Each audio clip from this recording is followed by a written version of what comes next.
नमस्कार दोस्तों, आपका स्वागत है एक और नए धमाकेदार वीडियो में, जहां पर हम बात करेंगे दुनिया के उस हंगामे की जिसने पूरे दुनिया में तबाही मचा रखी है, ग्लोबल ट्रेड वॉर की। लेकिन सवाल ये आता है दोस्तों कि भारत पे इसका असर क्या होगा, ये डूब जाएंगे या फिर यहाँ से पैसा होगा डबल। सारा कुछ जानेंगे इस वीडियो में बने रहें और वीडियो को लास्ट तक देखें और वीडियो को लाइक करें, चैनल को सब्सक्राइब करें। सारा कुछ हम इस वीडियो में जानेंगे। मैं राजेश और आपके लिए काफ़ी इंपॉर्टेंट वीडियो लेके आया हूँ। मैं काफ़ी इजी वे में कोशिश करूँगा कि चीज़ों को रखूँ ताकि जो एज अ बिगनर है वो उसको भी ये वीडियो समझ में आए। तो चलिए स्टार्ट करते हैं। चाहे नया खिलाड़ी हो चाहे पुराना खिलाड़ी हो, ऐसा इस तरीके से हम लोग आज बात करेंगे कि वो पूरे सारे खेल को समझ पाए। आखिरकार ग्लोबल ट्रेड वॉर है क्या, तो चलिए सारा कुछ जानते हैं। आखिरकार ग्लोबल ट्रेड वॉर है क्या, तो चलिए सारा कुछ जानते हैं। देखो भाई, जब बड़े देश जैसे कि अमेरिका और चाइना अपने इंपोर्ट्स पर एक्स्ट्रा टैक्स लगाते हैं तो उसे कहते हैं ट्रेड वॉर। ये एक इकोनॉमिक फाइट होती है। तू मुझे टैक्स लगाएगा तो मैं भी तुझे छोड़ूंगा नहीं। तो ये इस तरीके का हिसाब होता है दोस्तों। 2025 में ट्रम्प साहब के एक नए अनाउंसमेंट ने पूरी दुनिया में एकदम धूम मचा दी, धमाल मचा दी। सारे स्टॉक मार्केट सुनामी हो गए। चाइना के ऊपर भी नए टैरिफ्स लगे हैं, लेकिन चाइना पीछे नहीं है दोस्तों। उसने भी बदले में हमें यहाँ पर अमेरिका के ऊपर टैरिफ्स लगाते हुए देखने को मिला है। और दोस्तों, जब भी ये दोनों लड़ते हैं पूरी दुनिया की जो मार्केट है वो हिल जाती है। तो चलिए जानते हैं कि भारत पर इसका क्या असर पड़ेगा। डायरेक्टली तो हम इस झगड़े में नहीं है। दुनिया क्या होती है, इंटरकनेक्टेड होती है, और जब ग्लोबल डिमांड गिरेगी तो इंडिया भी सेफ नहीं रहेगा। और 2024 में लगभग भारत का 770 बिलियन डॉलर का एक्सपोर्ट हुआ है। अमेरिका और चाइना पूरे जो एक्सपोर्ट मार्केट है उसका अप्रॉक्सीमेटली 25 to 30% जो मार्केट है वो कवर करते हैं। टेक्सटाइल, ऑटो पार्ट्स, फार्मा, सबसे पहले यही सेक्टर हिलते हैं जब डिमांड घट जाती है। जब अनसर्टेनिटी बढ़ती है तो इन्वेस्टर्स क्या करते हैं, वो डॉलर्स में इन्वेस्ट करने लगते हैं। क्योंकि होगा क्या कि जब भी डॉलर स्ट्रांग होगा तो रुपये क्या होगा, वो वीक हो जाएगा। ऑयल और टेक्नोलॉजी इंपोर्ट महंगा हो जाएगा। इससे इन्फ्लेशन बढ़ जाता है, महंगाई बढ़ जाती है और फिर आरबीआई को इंटरवेंट करना पड़ता है। और फिर इसके साथ में हमें एफआईआईज का आउटफ्लो देखने को मिलता है, जहां से फिर हमें शेयर मार्केट पर प्रेशर पड़ते हुए देखने को मिलता है। 2024 के लास्ट 6 मंथ्स में हमें एफआईआईज ने लगभग 47,000 करोड़ रुपीस यहाँ से हमें विड्रॉ करते हुए देखने को मिले इंडियन स्टॉक मार्केट से। यहाँ पर अगर 2025 में हमें और ज़्यादा ट्रेड वॉर बढ़ता हुआ देखने को मिला तो हो सकता है कि हमें और ज़्यादा यहाँ पे जो एफआईआईज है वो अपने इन्वेस्टमेंट को विड्रॉ करते हुए देखने को मिले। पर हमें एक पॉजिटिव एंगल भी देखने को मिलता है इंडिया के साइड से। हर सिचुएशन के दो पहलू होते हैं। एक रिस्क, चाइना +1 पॉलिसी भारत का गोल्डन चांस है। ग्लोबल कंपनीज चाइना से हटके भारत में मैन्युफैक्चरिंग लेना चाहेंगी। ऑलरेडी एप्पल, फॉक्सकॉन जैसे जायंट्स यहाँ इन्वेस्ट कर रहे हैं। Make in India, PLI schemes इस डायरेक्शन में काफ़ी ज़्यादा हेल्प कर रही हैं। डिफेंस और डोमेस्टिक फोकस्ड जो सेक्टर्स हैं उनको हमें बूस्ट मिलता हुआ देखने को मिलेगा। भारत अपने डोमेस्टिक ऑर्डर्स पर फोकस करेगा। BL, HAL, BEML जैसे स्टॉक्स को सपोर्ट मिल सकता है। दोस्तों, अब सबसे इंपॉर्टेंट पार्ट आता है, आप क्या करें।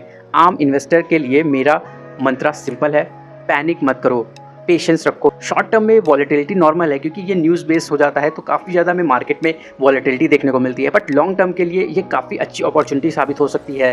क्या इससे पहले कभी मार्केट गिरा नहीं है क्या? 2008 में मार्केट गिरा, 2020 में कोविड में मार्केट गिरा, लेकिन हर बार क्या हुआ है, हर बार हमें एक चीज़ देखने को मिली है। जब भी मार्केट क्रैश करता है और उसके बाद हमें एक नया ऑल टाइम हाई देखने को मिलता है। तो यही मार्केट का नेचर है। मार्केट कभी भी एक सीधी लाइन में नहीं ट्रैवल करेगा, उसमें उतार चढ़ाव तो आते ही रहेंगे। इसमें एक इम्पॉर्टेंट चीज़ है कि अपना जो पोर्टफोलियो है वो आप डाइवर्सिफाई रख सकते हैं।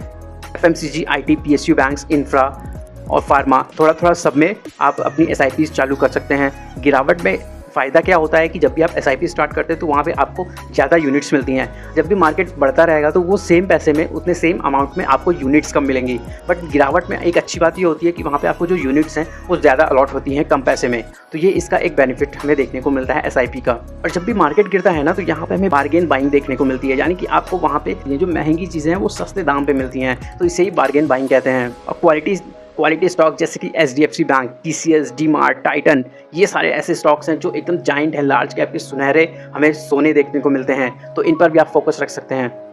जैसे लार्ज कैप में आप देखेंगे तो HDFC बैंक है, काफ़ी स्ट्रॉन्ग रिटेल प्रेजेंस है इसकी और कंसिस्टेंट परफॉर्मेंस है। तो ये भी एक काफ़ी तगड़ा हमें यहाँ पे स्टॉक देखने को मिलता है, फंडामेंटली स्ट्रॉन्ग स्टॉक देखने को मिलता है। इसके अलावा आप TCS पे जा सकते हैं, यहाँ पे स्ट्रॉन्ग स्टेबल अर्निंग्स हमें देखने को मिलती है। ग्लोबल क्लाइंट बेस है, बट यह है कि थोड़ा सा ट्रेड वॉर और टैरिफ सारी चीज़ों की वजह से जो IT सेक्टर है वो भी हमें काफ़ी ज़्यादा हिला हुआ देखने को मिलता है। IT सेक्टर भी हमें अपने पीक से लगभग 21% का करेक्शन यहाँ पे दिखा चुका है। तो ऑलरेडी यहाँ पे IT हमें ऑलरेडी काफ़ी ज़्यादा डिस्काउंटेड प्राइस पर देखने को मिल रहा है।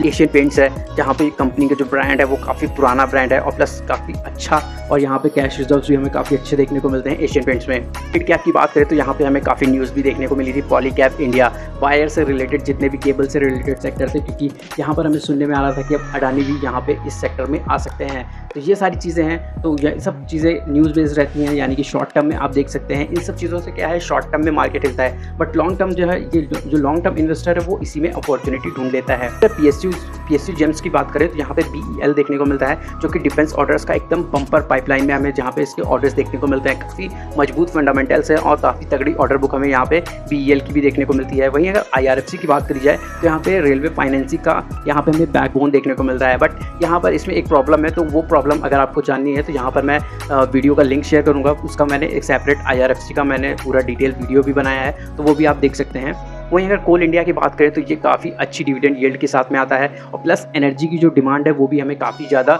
यहाँ पे ग्रोथ में देखने को मिल रही है, क्योंकि आप देखोगे तो लगातार जो एनर्जी का कंजम्पशन है वो हमें लगातार बढ़ता हुआ देखने को मिल रहा है। तो इसलिए ये सेक्टर भी ऐसा है, ये स्टॉक भी ऐसा है। कोई भी स्टॉक बाय करने से पहले आप अपना रिसर्च जरूर करें। ये सिर्फ एक एजुकेशनल पर्पज़ के लिए ये स्टॉक्स के नाम दिए गए हैं, ये किसी भी प्रकार का बाई सेल होल्ड रिकमेंडेशन बिल्कुल भी नहीं है। 2008 की क्राइसिस याद है, उस वक्त भी सभी यही कहते थे कि दुनिया खत्म हो जाएगी, ये हो जाएगा, वो हो जाएगा, लेकिन जिन्होंने उस वक्त SIP नहीं बंद की, जिन्होंने उस वक्त SIP चालू रखी, तो वो आज करोड़ों में खेल रहे हैं। तो SIP की दोस्तों यही ताकत होती है, SIP का यही फायदा होता है। जब भी हमें मार्केट में डिप देखने को मिले, मार्केट में क्रैश देखने को मिले, कभी भी पैनिक नहीं करना चाहिए, क्योंकि सिंपल सी बात है, देखिए स्टॉक मार्केट में फॉल भी आएगा और हमें यहाँ पे बुल रन भी देखने को मिलेगा, क्योंकि मार्केट है, यहाँ पे दोनों चीज़ें हमें देखने को मिलती हैं। तो दोस्तों यहाँ पे ट्रेड वॉर हो या इलेक्शन का हंगामा, अगर आप डिसिप्लिन्ड हो तो मार्केट आपका दोस्त है। अगर आपको ये वीडियो पसंद आया तो लाइक करें और चैनल को सब्सक्राइब करें, और नीचे कॉमेंट में ज़रूर बताएं कि अगर और ज़्यादा हमें फॉल देखने को मिलता है, मार्केट में क्रैश देखने को मिलता है, तो आप कौन सा ऐसा स्टॉक है जो आप अपने पोर्टफोलियो में शामिल करेंगे।